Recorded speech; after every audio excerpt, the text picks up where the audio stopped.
no, the guns must, like the president always says, we want to silence the guns. That is the way Africa can address the issues which are happening. Muri Zimbabwe, mamunzwa Chris Mutsvangwa achiti, as the president usually also says, the guns must be silenced. Right, so let's talk about CAB 3 inova yasignwa into law na President Mnangagwa. Tose taona isusu post ya Nick Mangwana taiposta pano pamzinda vanhu achitaura kuti now CAB3, like Constitutional Amendment Bill number 3, is now a Constitutional Amendment Act. Shiva provided my screenshot. So let's talk about what now and what is the reality of Zimbabwean politics as of right now. What does it mean kuti Mnangagwa was signing CAB 3 into law? What does it change? Because there have been a lot of speculation, particular attention towards kuuya kweCAB 3. Tisati apa tisati taura zvoti pachaitika resistance, pachaenda kumakoti kana pachiwenga uchaita sei or anything. Tomboisa izvo paside. Toti CAB 3 raita come into life ndo rava mutemo sezvaraita right now. What will happen in the next years? So first of all, CAB 3 hariti Mnangagwa munhu mutapa. Kana ane ma-ambitions okuzviita mambo forever, you have to give us more amendment, constitutional amendment bills. Iri, as it is right now, hariti Mnangagwa munhu mutapa. Rinompa just 2 more years until 2030. And then what it does, it takes away the people's right to vote for their president and gives it into the parliament's hands. So what does it mean to the parliament?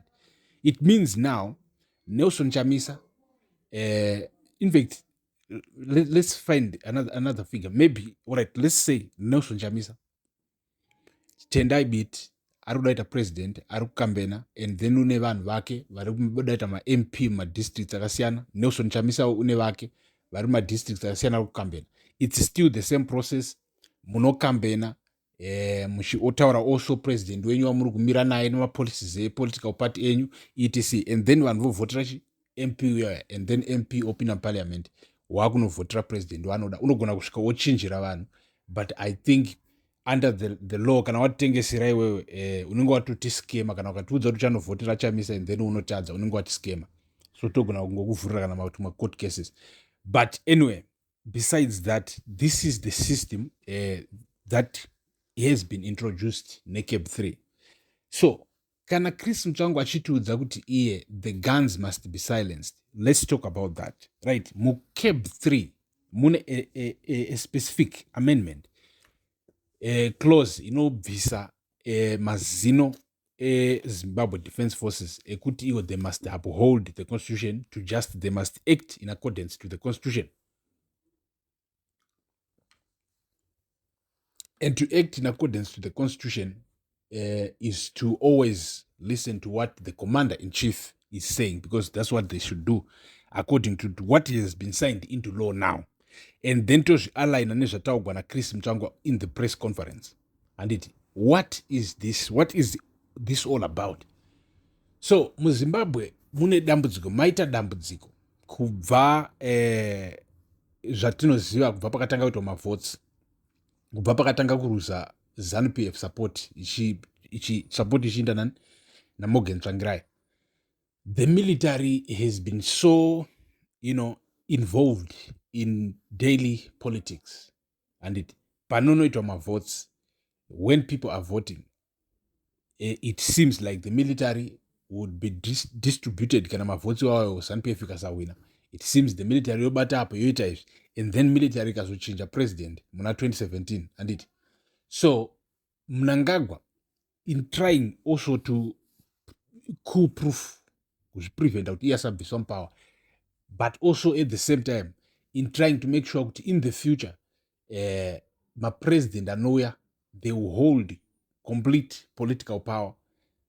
Because you see, the executive yakawedzerwa ma-powers in CAB 3, which means if you were to sit in that position in Zimbabwe, iwewe kunzi kwanzi wazosvika pakuvhotegwa wanogara pachigaro cheutungamiriri munyika. handiti chanyoregwa mitemo yose semunyoregwa yaitwa mucap 3 seconstitution yemuchinjigwa yaitwa zvayava right now, unenge urine way powerful position than inana Mnangagwa right now. I mean, vana Mnangagwa watoipinda that position, but than yanga ina Mugabe, because now it allows more. It gives you more power to do a lot of more things in the country usina kukonza uta anyone. And so it now depends on the character of the president iye anenge aripo. Kana ari munhu bo, they can do more, but kana ari munhu asiri bo, they can also do more bad things. And so tiripo pamzinda wevanhu, stay tuned. Ndini wenyu Super. Till next time, peace.